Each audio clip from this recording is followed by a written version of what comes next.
সুপ্রিয় দর্শক, আসসালামু আলাইকুম। আমি আজকে ভালোবাসা নিয়ে দু একটি কথা বলতে চাচ্ছি। আসলে ভালোবাসা হলো মমতা, আদর, স্নেহ, সেতুবন্ধন, সব কিছুই। ভালোবাসার সংজ্ঞা বিভিন্নভাবে হয়ে থাকে। প্রেমিক প্রেমিকার ভালোবাসা, বাবা মায়ের ভালোবাসা, বাবা ছেলের ভালোবাসা, বাবা মেয়ের ভালোবাসা, বন্ধু বন্ধুর ভালোবাসা, সব কিছু যেন কোনো কিছুই যেন ভালোবাসা উঠতে নয়। ঠিক তেমনই সৈয়দ আবুল হোসেন, সাবেক যোগাযোগ মন্ত্রী, ভালোবেসে তার মেয়েকে ভালোবেসে তৈরি করে দিয়ে গেছেন সৈয়দ রুবায়েত হোসেন, সৈয়দ ইফাত হোসেন এর বাসভবন।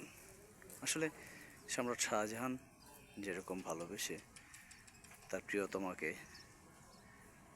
প্রিয়তমার নামে তাজমহল বানিয়েছিলেন, ঠিক সেরকম বাবা তার মেয়েকে ভালোবাসে এই একটি ভবন তৈরি করে গেছেন। আমি সেটাই দেখানোর চেষ্টা করছি। এ হলো মূল ফটক। এটা অনেক সুন্দর, ভিতরে অনেক সুন্দর। এই যে এটা গেট, অনেক সুন্দর গেট। এটার ভিতরে যদিও এখন প্রবেশ করতে দিচ্ছে না, তারপর আমি বাহির থেকে আপনাদেরকে দেখানোর চেষ্টা করছি। বিশাল স্পেস জুড়ে বাবার ভালোবাসা সিক্ত মেয়ের বাসভবন। আমি দেখানোর চেষ্টা করছি। টোটাল বাউন্ডারিটা, প্রতিটা বাউন্ডারির পাশেই আম গাছ লাগানো আছে। যেহেতু এখানে কেউ থাকে না, সেই জন্য এটার যত্ন খুব একটা দেখতে পাচ্ছি না, কারণ ঘাস ভরে আছে, কেউ এখানে থাকে না।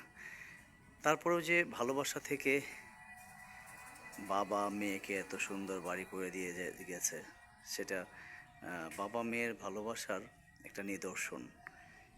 আমি বোঝানোর চেষ্টা করছি যে প্রত্যেকটা বাবা তার মেয়েদেরকে এভাবে ভালোবাসবে। তো সৈয়দ আবুল হাসান শুধু তার মেয়েকে ভালোবেসেই এরকম একটি ভবন তৈরি করে যান নাই। উনি কিন্তু ডাসার উপজেলার প্রত্যেকটা উন্নয়নে ওনার ছোঁয়া আছে। আমি বিগত ভিডিওতে দেখিয়েছিলাম ওনার করা একটা সুন্দর মসজিদ, যে মসজিদ সচরাচর চোখে দেখা যায় না, নিজস্ব অর্থায়নে কোনো সরকারি অনুদান ছাড়াই। লোকে মুখে শোনা যায় সৈয়দ আবুল হোসেন এমন একজন লোক ছিলেন যেখানে তার কাছে আসলে কেউ খালি হাতে ফেরত যেত না। উনি সরকারি কোনো অনুদান দিয়ে মানুষকে সেবা করতো না, যদিও মন্ত্রী ছিল। তিনি নিজস্ব অর্থায়নে সবাইকে সহযোগিতা করতেন। সবচেয়ে বড় কথা হলো যে বাবা মেয়েকে ভালোবেসে এত সুন্দর একটি ভবন নির্মাণ করে গেছেন। আমার মনে হয় প্রত্যেকটা বাবার এটি দেখে মেয়েদের প্রতি ভালোবাসা বেড়ে যাবে। এটা মূল ফটক। এখানে হয়তো বা দারোয়ান থাকে, আগে দারোয়ান থাকতো, এখন দেখা যাচ্ছে তালা বন্ধ করা। ঠিক এই পাশেও একটি দারোয়ানের বা গার্ডের জায়গা রয়েছে। তো আমি আবারও দেখানোর চেষ্টা করছি মূল ফটক। যদিও আমি দুঃখিত, যদিও আমি ভিতরে প্রবেশ করতে পারছি না, কারণ অনেক দিন যাওয়া তালা লাগানো। কেয়ারটেকারকে খুঁজে পাইনি। যদি কখনও কেয়ারটেকারকে খুঁজে পাই, তাহলে ভিতরের অবস্থানগুলো আপনাদেরকে দেখাবো বলে কথা দিচ্ছি।